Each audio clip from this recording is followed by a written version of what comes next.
Very good evening to all the media persons who are present here for this very important press conference that we are having. Just a few minutes back, Shri Arvind Kejriwal ji, the Delhi Chief Minister, also addressed a press conference. Shri Arvind Kejriwal ji, Delhi के जो मुख्यमंत्री हैं, उन्होंने जो कल अध्यादेश आया है उस पे एक प्रेस वार्ता करी है और जिस तरह से ये प्रेस वार्ता की गई,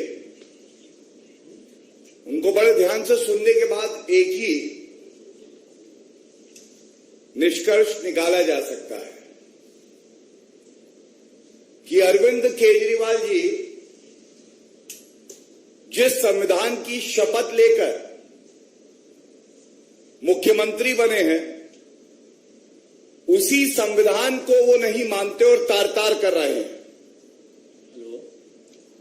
उनको सुनने के बाद ये भी स्पष्ट हो गया कि वो मुख्यमंत्री तो हैं, लेकिन जनता की सेवा कैसे करनी है, सरकार कैसे चलानी है, ये उनको नहीं आता है और उनके स्वभाव में अब अराजकता ही आ गई है। उन्होंने आज जिस तरह के बयान दिए, मैं समझता हूं कि आपके समक्ष रखकर कुछ तथ्य उजागर करेंगे, कुछ उनको संविधान का ज्ञान देंगे। और जैसा आपको पता है कि जो कल अध्यादेश आया है,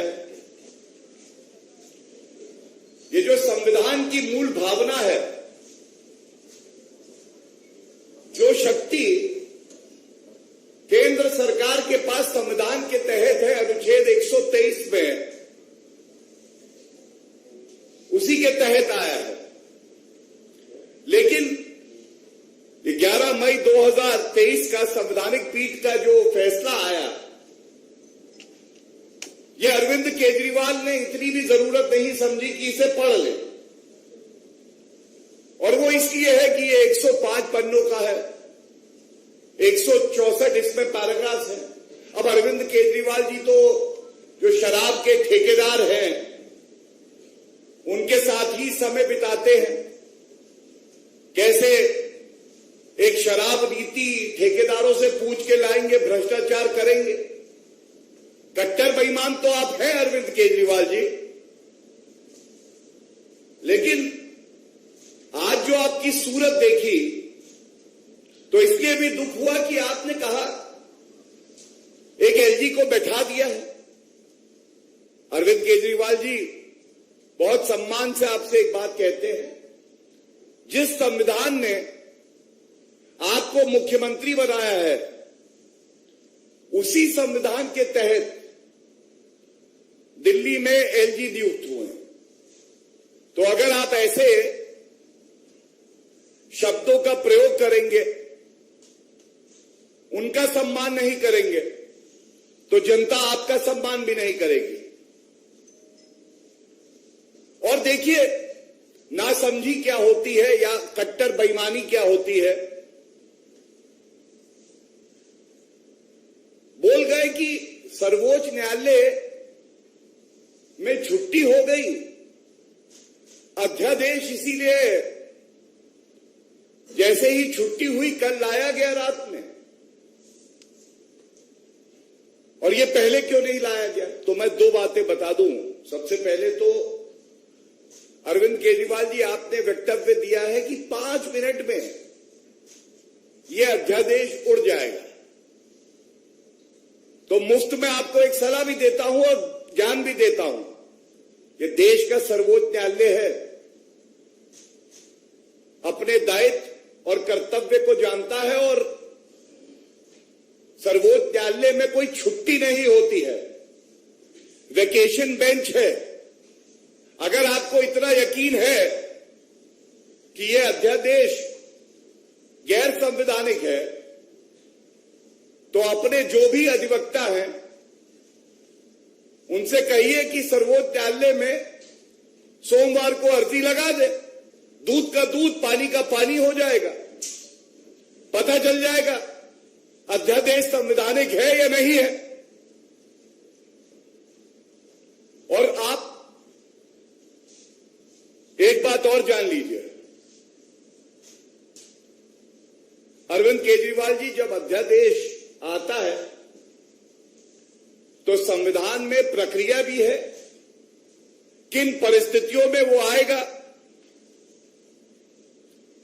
कैसे विचार विमर्श होता है, विधिक भाषा में ड्राफ्ट होता है, कैबिनेट से अप्रूवल होता है, उसमें राष्ट्रपति की सहमति होती है, ये सारी प्रक्रिया है। कितने वर्किंग डेज थे ये आपको जानकारी नहीं है। उसके बावजूद बड़ी जिम्मेदारी से मैं आपको इतना बता दूं, वो अध्यादेश मेरे सामने है।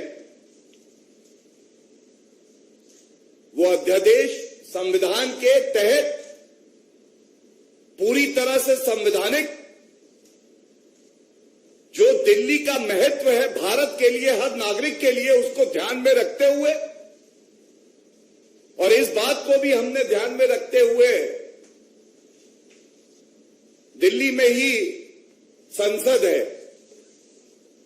दिल्ली में ही राष्ट्रपति का घर है, दिल्ली में ही सुप्रीम कोर्ट ऑफ इंडिया है, तमाम एम्बेसीज है। दिल्ली संविधान के तहत भी अगर आप चले तो एक यूनियन टेरिटरी है, यूनियन टेरिटरी। और अरविंद केजरीवाल जी, ये जो आपकी मानसिकता हो गई है अराजकता की, जंगल राज फैलाने की, संविधान को दरकिनार कर देने की, ये ठीक नहीं है। जब आप चुनाव लड़े, आप जानते थे कि आप दिल्ली में चुनाव लड़ रहे हैं, जो पूर्ण राज्य नहीं है, एक यूनियन टेरिटरी। लेकिन आपको यह लगता है कि अगर आप दिल्ली में चुनाव जीते तो संविधान के विपरीत आप काम करेंगे।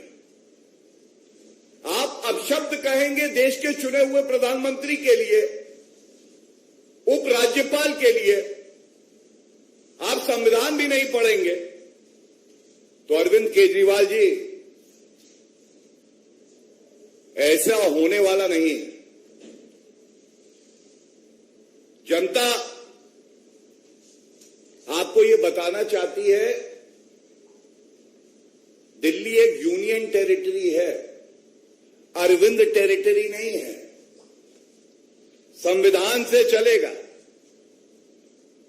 केजरीवाल के कानून से नहीं चलेगा। और मैं आपके सामने अब जो तथ्य रखने जा रहा हूं, इस उम्मीद से रखने जा रहा हूं कि ये सारी जानकारी उस कट्टर बेईमान अरविंद केजरीवाल तक पहुंचे, जो शराब नीति का एक एक शब्द पढ़ता है, क्योंकि उसको वसूली करनी होती है, अपने घोटाले छुपाने होते हैं। लेकिन जिस संविधान की वो शपथ लेता है, उसी को तार तार करता है, और उसको पढ़ने का, अध्ययन करने का समय उनके पास नहीं है। आर्टिकल 239 AA ये बिल्कुल स्पष्ट करता है, और मैं शब्दशः यहां से कोट कर रहा हूं, भारत का संविधान है, and all other matters relating to the functioning of the legislative assembly shall be regulated by law made by parliament। और इसी में 239 AA 7 है, A, Parliament may by law make provisions for giving effect to or supplementing the provisions contained in the foregoing clauses and for all matters incidental or consequential thereto। There is a delicate scheme for the Union Territory of Delhi, and the scheme is approved by the Parliament, by the Constitution of our country, to maintain a balance।